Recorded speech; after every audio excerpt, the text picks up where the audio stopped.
नमस्कार। खेत खजाना में आपका स्वागत है। आज दिसंबर की 17 तारीख है और दिन है शनिवार। आज सरसों बाजार में थोड़ी और गिरावट आई है, लेकिन सलोनी और जयपुर का जो भाव है वो लगभग स्टेबल है। कॉटन बाजार भी स्टेबल है और कोई विशेष तरक्की, कोई विशेष बढ़ोतरी ग्वार बाजार में भी फिलहाल नहीं है, लेकिन घबराहट की स्थिति नहीं है। फिलहाल विस्तार से चर्चा करें इससे पहले आपसे वही विनम्र निवेदन, आप इस चैनल को सब्सक्राइब कर लीजिए और सब्सक्राइब करने के साथ साथ बेल आइकॉन को जरूर प्रेस कीजिए ताकि वीडियो अपलोड होते ही सबसे पहले आप तक पहुंचे। दूसरा निवेदन ये कि कल एक हमारे एडवाइजरी बोर्ड ने जो एक सजेशन दिया था, सलाह दिया था कि केवल भाव की बात की जाए, फिर उस पर पुनर्विचार किया गया। मैंने एडवाइजरी बोर्ड की सारी सलाह को दरकिनार किया और ये फैसला किया कि हम अपने 55-56 हज़ार जो सब्सक्राइबर्स हैं, हम उनके साथ न्याय नहीं कर सकते। उन्हें तो बाजार की हर अपडेट देनी ही पड़ेगी। तो आज फिर सरसों का बाजार और कॉटन और ग्वार पर चर्चा करते हैं।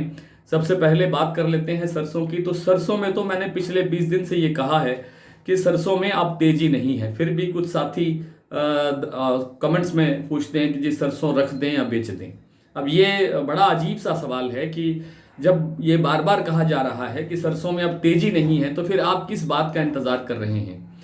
सरसों में तेजी आने की कोई संभावना दिखाई नहीं देती। क्यों?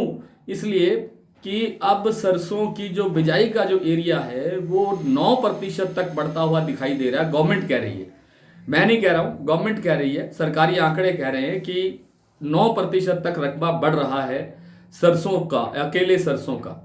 हालांकि ये अलग बात है कि सरसों में जो अगला उत्पादन है उसमें भारी गिरावट आ सकती है। भारी का मतलब जो पिछले साल जितना अगर उत्पादन रह जाएगा तो शायद काफ़ी है, क्योंकि जो इस समय तापमान बना हुआ था अभी 1-2 दिन पहले तक दोपहर का, उससे सारे जो फसल पर जो है वो विपरीत असर पड़ा है।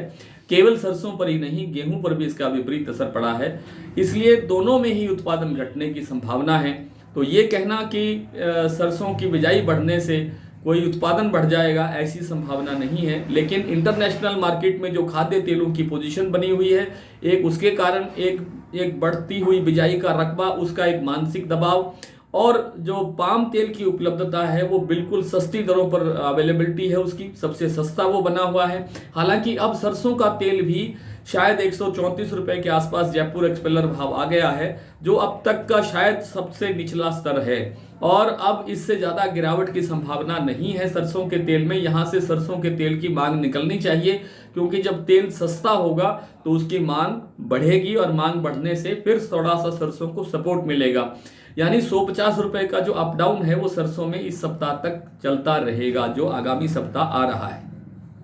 कॉटन बाजार के अंदर देखिए, इंटरनेशनल मार्केट के अंदर कोई बड़ा परिवर्तन नहीं है। रुई की मांग में सुधार नहीं हो रहा है, और जो कॉटन की अवेलेबिलिटी है भारत के अंदर वो निरंतर घट रही है। आवकें 1 लाख की सीमा को नहीं तोड़ पा रही हैं, लेकिन जिनिंग और स्पिनिंग और जो ऑयल मिल्स हैं कॉटन से संबंधित, उन सबको भारी डिस्पैरिटी का सामना करना पड़ रहा है, भारी दिक्कतों का सामना करना पड़ रहा है उपलब्धता को लेकर के, और जो उनके खर्चे पड़ते हैं उसको लेकर के। तो उस लिहाज से अभी बाजार जो है कुछ दिन स्टेबल रहने की संभावना है।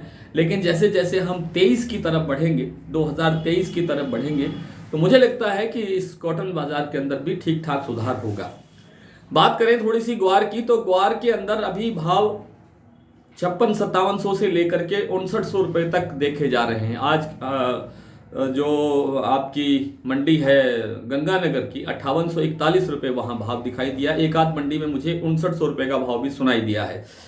अब ये कारण क्या है? क्योंकि हमारी जो अधिकतर कमोडिटीज हैं जो वायदा बाजार पे चलती हैं, वायदा बाजार के अनुसार जो हाजिर बाजार है उसका अनुसरण करता है, उसके कारण भी बाजार में दबाव है। वहां किन कारणों से घटबढ़ होती है इस पर मैं विस्तार से चर्चा नहीं करना चाहता, लेकिन हाजिर बाजार उसका अनुसरण करता है, इसलिए उसमें दबाव है।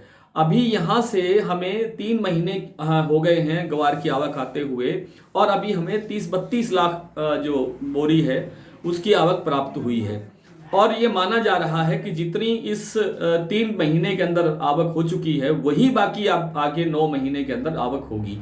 तो अब 32 लाख ये और 32 और मान लें, 65-70 लाख बोरी का भी हम उत्पादन मान लें तो भी साल भर का गुजारा नहीं होता, क्योंकि 3 लाख टन से अधिक का गम निर्यात भारत ने करना है और इसके लिए हमें प्रति माह 30,000 टन ग्वार गम की जरूरत है और उसके लिए हमें 10 लाख बोरी की आवश्यकता पर मंथ पड़ती है। उस हिसाब से गुजारा तो होता नहीं है। और सारी दुनिया की जो ऊर्जा का जो मामला है, एनर्जी का जो मामला है, वो सब देश अपनी देश में सुरक्षा चाहते हैं, इसलिए गम की जो डिमांड है उसमें बढ़ने की प्रबल संभावना है। थोड़ा समय लग सकता है लेकिन नए साल के अंदर इसमें भी ठीक ठाक सुधार होगा।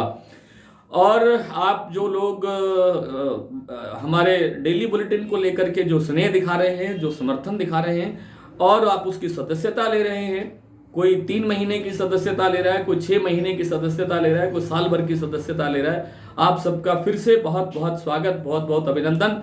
आपके इस समर्थन के लिए बहुत आभार। आज भरतपुर मंडी का भाव सुबह खुला था 6341 रुपए, लेकिन अब शाम को कुछ डाउन बताया जा रहा है। जयपुर 6625 पर स्टेबल है, सलोनी 7225 पर स्टेबल है, दिल्ली 6500, दादरी 6450, गंगापुर 6300, ग्वालियर 6150, नडभई 6341, खेरली 6360, बरवाला 6100, हिसार 6100, निवई 6300, टोंक 6280, सुमेरपुर 6380, जोधपुर 6380, मंदसौर 6000, नागौर 6400, बीकानेर 5700, कोटा 6100 और अलवर 6400 रुपए। आदमपुर में आज सरसों का भाव रहा है 6200 रुपए, सिरसा में 6111 रुपए, गंगानगर में 6201, गोलूवाला में 6039 रुपए, अबोहर में 6055 और एलनाबाद में 6180 रुपए का भाव दिखाई दिया है। नरमा आज आदमपुर में बिका है 8550, सिरसा में 8280, गंगानगर में 8451, अबोहर मंडी में 8300 रुपए, एलनाबाद में 8346, श्री विजयनगर में 8595 और सूरतगढ़ में 8465 रुपए का भाव नरमा का रहा है। ग्वार आज एलनाबाद में बिका है 5600 रुपए और रावला मंडी में 5650, पदमपुर मंडी में 5840, नौहर में 5650, गंगानगर में 5041, 5841 और आदमपुर में 5715 रुपए। आज इतना ही, कल आपसे फिर मुलाकात होगी, तब तक के लिए नमस्कार।